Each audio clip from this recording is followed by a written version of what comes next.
नमस्कार, मैं अमृता पांडे। आप देख रहे हैं द बिहार टॉप। बिहार सरकार के द्वारा जल्दबाजी में बीपीएससी का एग्जाम कंडक्ट कराया जाता है, उतना ही जल्दबाजी में नियुक्ति पत्र बांटा जाता है और उनकी ज्वाइनिंग करा दी जाती है। साथ ही दौरे के दौरान के पाठक का लगातार कहना होता है कि समय पर सैलरी भी दी जाती है और हुआ भी ऐसा ही। 7 दिसंबर से पहले सभी नए शिक्षकों की सैलरी उनके खाते में आ गई है। सवाल यह है कि क्या बिहार सरकार के पास नियोजित शिक्षकों को देने के लिए सैलरी नहीं है? नियोजित शिक्षकों को सैलरी देने में बिहार सरकार काफी लेट करती है। नियोजित शिक्षकों की कोई भी मांग को पूरा नहीं किया जाता है। लगातार नियोजित शिक्षकों के द्वारा कई सालों से राजकर्मी के दर्जे की मांग की जा रही है, सैलरी को बढ़ाने का मांग किया जा रहा है, लेकिन बिहार सरकार का ध्यान इन सब बातों पे नहीं होता है। आखिर ऐसा क्या है? बीपीएससी का एग्जाम कंडक्ट कराया जाता है, नियुक्ति पत्र बांटा जाता है और 1 महीने के भीतर उनकी पहली सैलरी भी आ जाती है। बिहार सरकार आखिर दोनों शिक्षकों में भेदभाव क्यों कर रही है? लगातार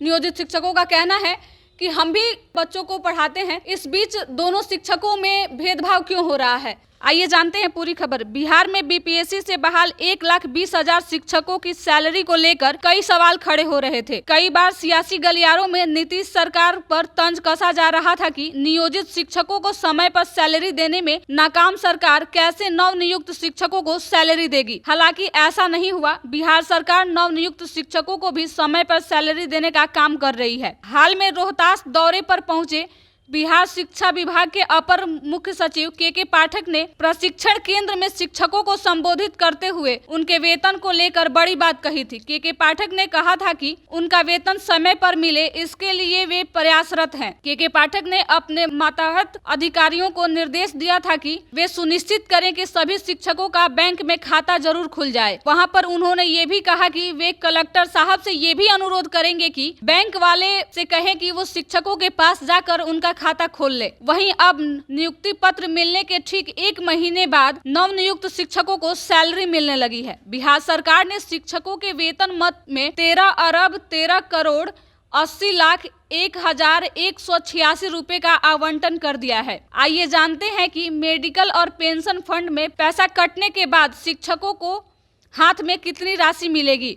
बिहार सरकार के शिक्षा विभाग की ओर से सभी जिलों को जारी पत्र के मुताबिक वेतन मांग पत्र के अनुसार समग्र शिक्षा अंतर्गत प्रारंभिक शिक्षकों के माह नवंबर 2023 के वेतन भुगतान हेतु कुल 13 अरब 13 करोड़ 80 लाख 186 रुपए की राशि को जीओबी मद में उपलब्ध कराया गया है। पत्र में निर्देश दिया गया है कि नए नियुक्त शिक्षकों को समीक्षा करते हुए शीघ्र अतिशीघ्र नियमानुकूल वेतन भुगतान कर राज्य के कार्यालयों को सूचित कर दिया जाए। ये पत्र प्रदेश के सभी जिला शिक्षा पदाधिकारी और जिला कार्यक्रम पदाधिकारी को जारी कर दिया गया है। आपको बता दें कि इन दिनों बिहार लोक सेवा आयोग की ओर से बहाल होने वाले शिक्षकों की सैलरी सब लोग जानना चाहते हैं। खास तौर से अपनी बेटियों के लिए शिक्षकों में दूल्हा खोज रहे अभिभावक ये जानना चाहते हैं कि नवनियुक्त शिक्षकों की सैलरी कितनी है। लोगों के अंदर ये भी जिज्ञासा है कि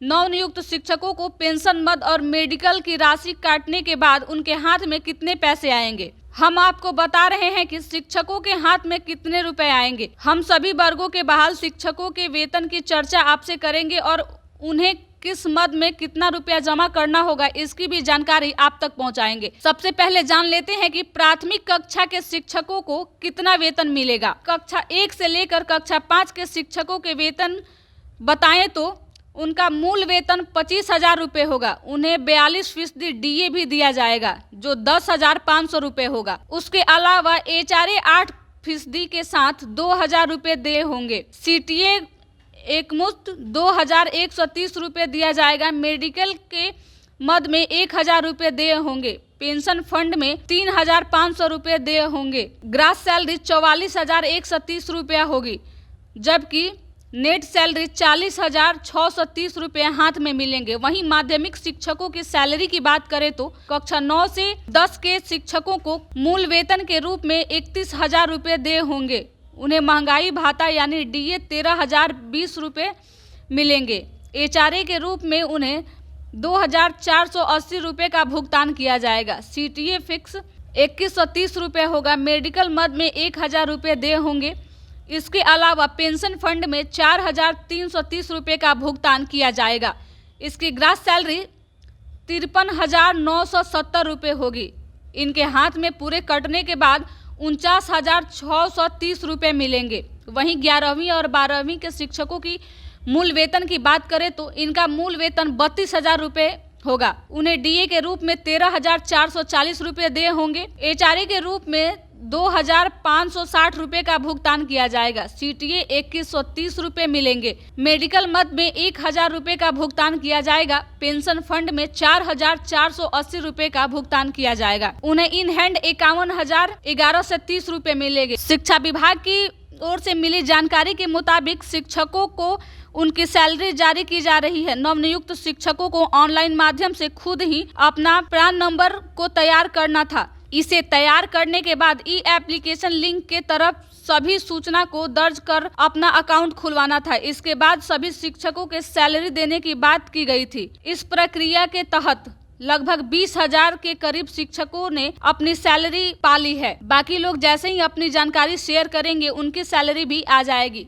पूरी खबर में आपने सुना नियोजित शिक्षक और बीपीएससी से बहाल शिक्षकों में किस तरह से भेद किया जा रहा है। एक तरफ नियोजित शिक्षकों को कई महीने बाद तक वेतन देने का कोई तारीख सुनिश्चित नहीं किया जाता है। वहीं दूसरी ओर 1 महीने पहले नए शिक्षकों की बहाली हुई है और महीना लगते ही 7 दिसंबर से पहले उनके खाते में उनकी सैलरी भेज दी गई। आप नियोजित शिक्षक और नए शिक्षकों को किस नजर से देखते हैं हमें कमेंट करके बताएं और ऐसे ही अपडेट्स के लिए बिहार टॉप पे बने रहें। अगर हमारे वीडियो को आप यूट्यूब पे देख रहे हैं तो चैनल को सब्सक्राइब करें। अगर फेसबुक पेज पे देख रहे हैं तो पेज को फॉलो करें। धन्यवाद।